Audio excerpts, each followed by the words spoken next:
Arya Lanes had learned to straighten her shoulders even when the world tried to fold her in half. At 7 months pregnant, she walked slowly, but with purpose, one hand resting lightly on her belly as she stepped through the towering gates of the Alderman estate.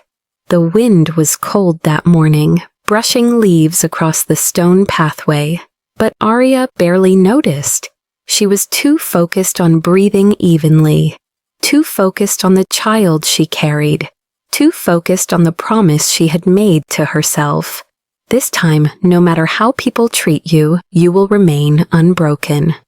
The mansion felt like a museum of power-vaulted ceilings, polished marble floors, sharp angles softened only by extravagant art and colder smiles. But Arya wasn't intimidated. She had been inside places like this before.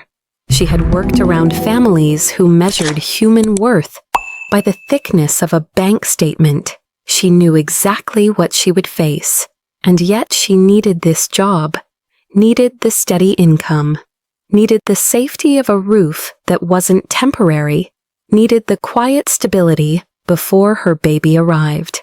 The elderly housekeeper, Miss Harrow, led her through the grand foyer, her stern expression impossible to read. "Mrs. Alderman is out," she said curtly. "You'll meet her later. For now, you'll be introduced to the child." Arya nodded. "Of course, I'm ready." Ms. Harrow hesitated, her gaze flickering briefly toward Arya's stomach. "I hope so." Before Arya could ask what that meant, footsteps echoed sharply from the upper landing.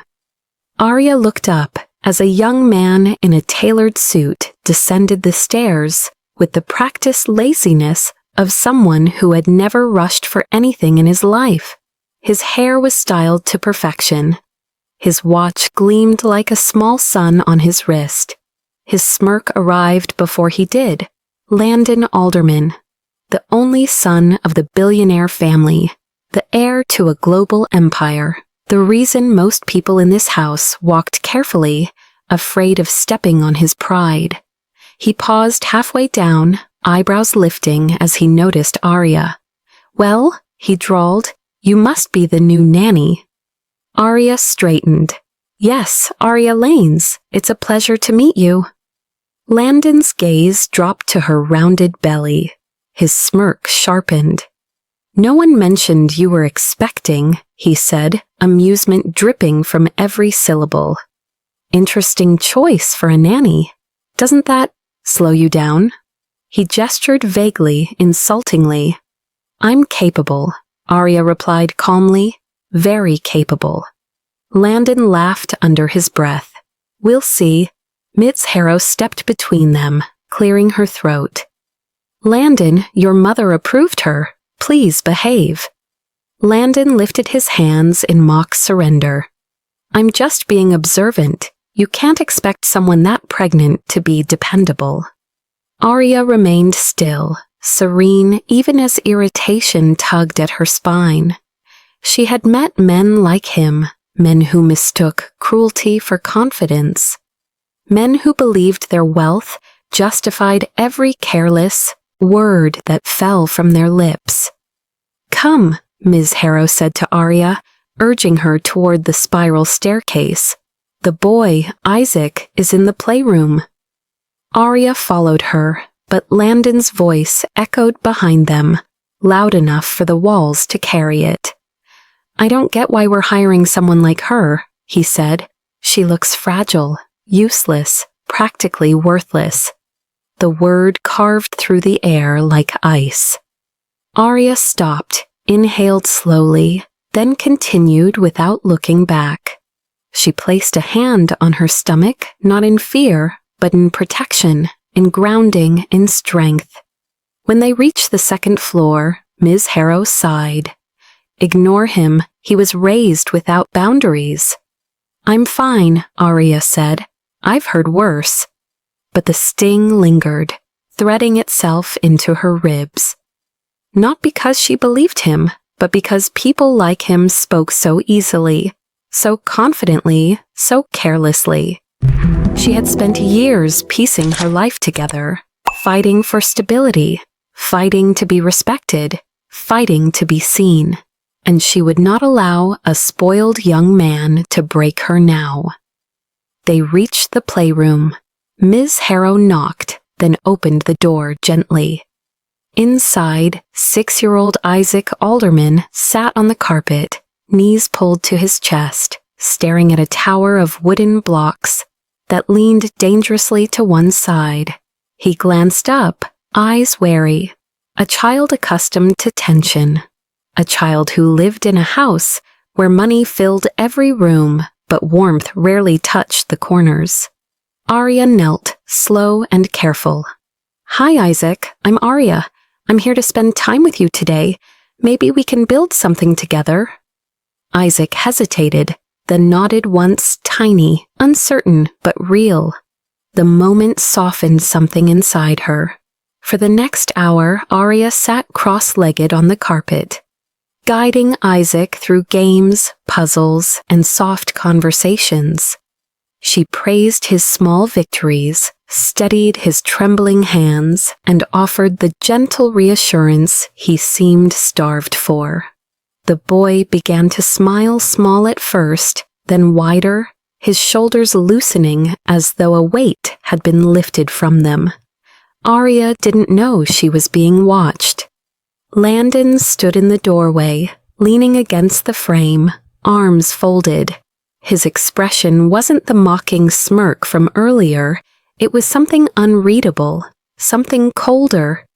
He watched the way Isaac looked at her. He watched the way the room felt different around her. He watched the quiet power she carried, the kind that didn't need to be loud to be felt. He hated how it unsettled him.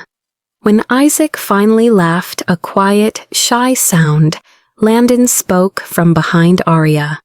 "Don't get too comfortable," he said. "Nannies don't last long here, especially ones who come with complications."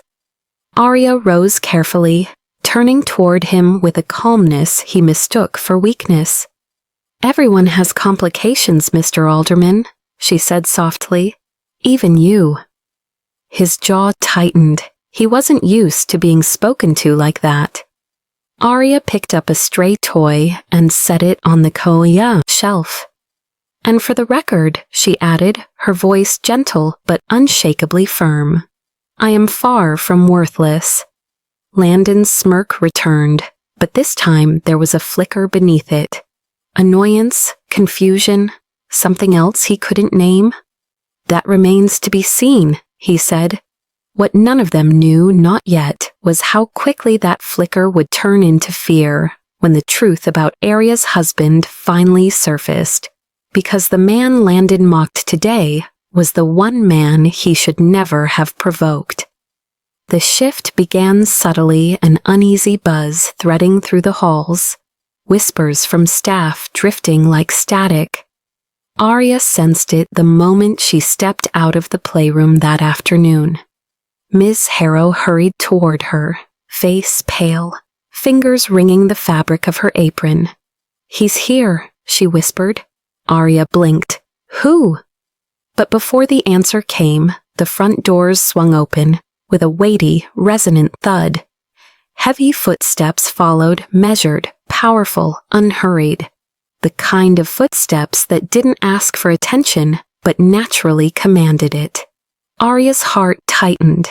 Only one man in her life walked like that. She descended the stairs slowly, one hand bracing the railing, the other instinctively resting on her belly. A familiar warmth flooded her chest even before she saw him. And then he appeared, Commander Elias Rowan, her husband, the man the world whispered about but rarely saw. Decorated military strategist, security magnate, protector of nations. A man whose quiet presence carried more weight than the Alderman family's entire empire. His eyes found hers, instantly softening in a way they did for no one else.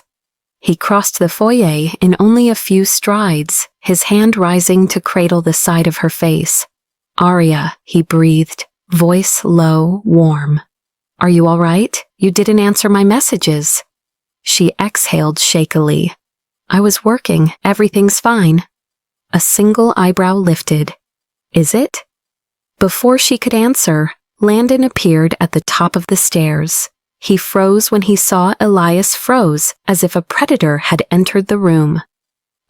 Who's this? Landon asked, though his voice betrayed how small he suddenly felt.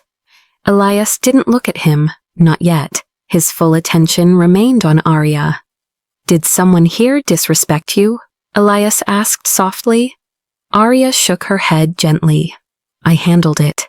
Elias's jaw flexed controlled, contained but deadly. He finally turned toward Landon, and the temperature in the room seemed to drop a full degree. Landon swallowed hard. Look, I don't know what she told you, but... She told me nothing.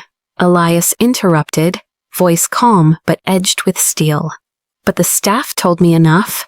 Landon's face drained of color. Elias stepped closer to him. Not threateningly, just undeniably. A presence so powerful it forced Landon back a step without being touched.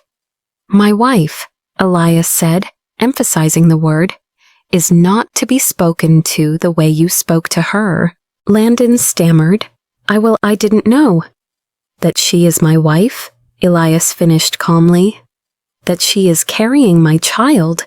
That she is worth more than every dollar your family will ever touch? Each sentence landed like thunder, quiet, controlled, devastating. Arya placed a hand on Elias's arm. It's enough, she whispered. Elias inhaled slowly, then nodded. He stepped back, allowing the young man to breathe again. But his final words were colder than any threat. Apologize, properly. Landon's voice trembled. I'm sorry, Mrs. Rowan. Arya nodded kindly. Thank you. Elias wrapped an arm around her, guiding her gently toward the door. As they stepped outside, the entire Alderman household watched in stunned silence. Arya leaned into her husband's side, heart steady, breath clear. The spoiled billionaire's son had called her worthless. But her husband's power had ended his smirk forever.